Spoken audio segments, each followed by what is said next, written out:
গত সোমবার new York সিটির বাঙালি অধ্যুষিত এলাকা ওজন পার্কে সন্ত্রাসীদের গুলিতে আহত হন মামুনুর রশিদ নামে এক যুবক। পরে মঙ্গলবার গুলিবিদ্ধ মামুনের খোঁজখবর নেন বাংলাদেশ সোসাইটির নেতৃবৃন্দ।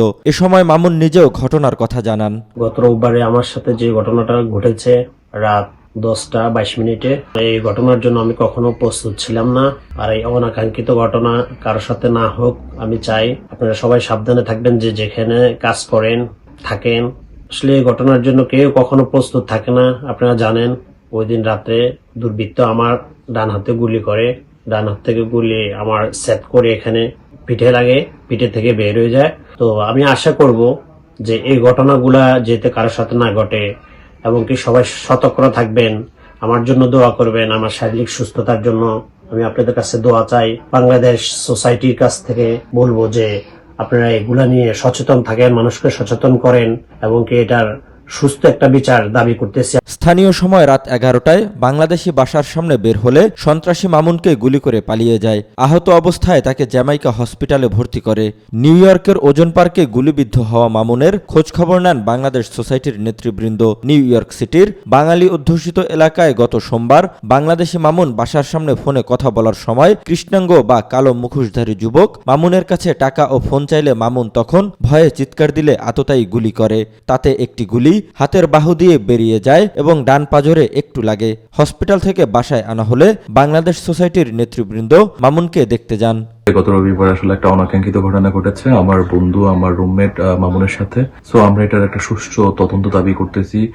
বাংলাদেশ সোসাইটিকে আহ্বান করব যে এই বিষয়টা নিয়ে সোচ্চার হওয়ার জন্য।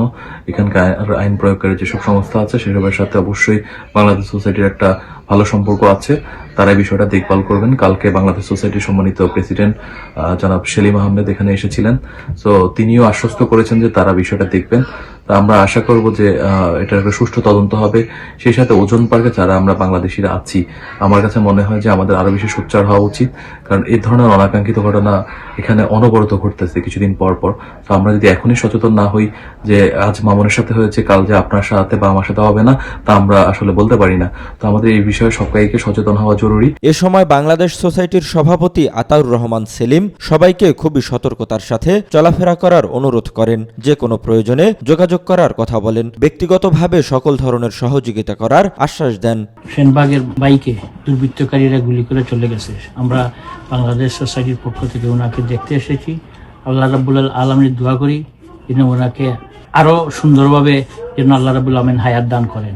উনি, আমি বিশ্বাস করি আল্লাহ রাব্বুল আলামিন ওনাকে হায়াত দিয়েছেন, কারণ এই ধরনের ঘটনা থেকে আমার মনে হয় না যে কেউ রেহাই পায়। যে আমরা সবাই মিলে এই এলাকায় এবং মেইন স্ট্রিমের সাথে আমরা এর প্রতিবাদ জানাই, এ ধরনের ঘটনা যেন আর না ঘটে।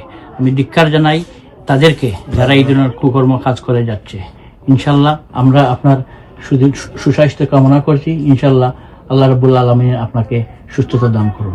এছাড়াও এ সময় উপস্থিত ছিলেন বাংলাদেশ সোসাইটির সিনিয়র সহসভাপতি মহিউদ্দিন রেদওয়ান, কোষাধ্যক্ষ মফিজুর রহমান ভূঁইয়া রুমি, সাংস্কৃতিক সম্পাদক অনিক রাজ, কার্যকরী সদস্য হাসান সরওয়ার্দী, নওশাদ হায়দার সহ আরো অনেকে। অনিক রাজকে আমাদের এই বাংলাদেশের একজন লোক, নোয়াখালী সেনবাগে বাড়ি, ওনাকে গতকাল দুর্বৃত্তরা এলাকাতে 2টি গুলি করে ওনাকে মারার জন্য চেষ্টা করেছেন। আল্লাহ রাব্বুল আলামিন সবকিছুর মালিক, আল্লাহ ওনাকে হায়াত দিয়েছেন, উনি বেঁচে আছেন। 2টা গুলি খাওয়ার পর ইনশাল্লাহ সুস্থ আছেন। দোয়া করি আল্লাহ ওনাকে তাড়াতাড়ি সুস্থ করে ফেলুক। এই দেশ আইনের দেশ, আমরা জানি বিশ্বে পরিচিত যুক্তরাষ্ট্র। এই আইনের যারা এই ঘটনার সাথে জড়িত তাদেরকে অবিলম্বে অবশ্যই গ্রেপ্তার হবে। গ্রেপ্তার করে এই দেশে আইনে যে বিচার হয় সেই বিচারের জন্য আমরা বাংলাদেশ সোসাইটির পক্ষ থেকে এই দেশের আইনের এবং সরকারকে দাবি করছি যে আল্লাহ তার বিচারটা সুষ্ঠুভাবে পায়। যেই কমিউনিটিতে আপনারা বসবাস করেন, যারা এখানে বসবাস করেন, এখানে একটা কমিউনিটি বোর্ড থাকে। এটা প্রিসেন্টে প্রত্যেক মাসে একটা মিটিং হয়, কমিউনিটি বোর্ড মিটিং যেটা। আপনারা এই কমিউনিটি বোর্ড মিটিংয়ে সবাই যাবেন এবং সেখানে বলবেন যে আমাদের এই এলাকাতে আমাদের একটা সার্ভেলেন্স আনা উচিত। এনওয়াইপিডির নিজস্ব ক্যামেরা সার্ভেলেন্স আছে। তো এনওয়াইপিডি যদি ওই সিকিউরিটি ক্যামেরাগুলো ইনস্টল করে, এখানে যদি ল্যাম্পপোস্ট লাগায়, সিকিউরিটির জন্য কিছু জিনিস যদি ইমপ্লিমেন্ট করে, তখন এখানে সেফটিনেসটা আরো ইমপ্রুভ হবে। এবং যারা এই দুর্বৃত্তায়ন করে তারা তখন ভয় পাবে যে এখানে সিকিউরিটির আন্ডারে আছে, যে কোনো সময় আমি ধরা পড়তে পারি। তো এই যেসব টেকনিকগুলো আছে এনওয়াইপিডির কাছে আপনারা দাবি জানাবেন যে আমাদের এই এলাকাতে দীর্ঘদিন ধরে একের পর এক মানুষ, আমাদের কমিউনিটির মানুষ মারা যাচ্ছে, এবং আপনাদের এই ব্যাপারে ব্যবস্থা কি, আপনারা এই ব্যাপারে কথা বলবেন সুস্পষ্টভাবে। কারণ আপনারা এখানে প্রপার্টি ট্যাক্স দেন, এখানে লোকাল ট্যাক্স দেন, আপনারা এখানকার রেসিডেন্স, আপনাদের কথা তারা শুনতে হবে। এবং আপনারা যখন সবাই যাবেন, এখানে কিন্তু আপনারা প্রচুর লোক, এই জন্য আপনাদের ওইখানে যে কথা বলতে হবে। আমরা যতই প্রতিবাদ করি না কেন, আমাদের কথা কিন্তু কেউ শুনছে না, কিন্তু আপনি যখন ওইখানে যাবেন, আপনাদের কথাটা অনেক পাওয়ারফুল হবে। জহিরুল ইসলাম, আজ কাল।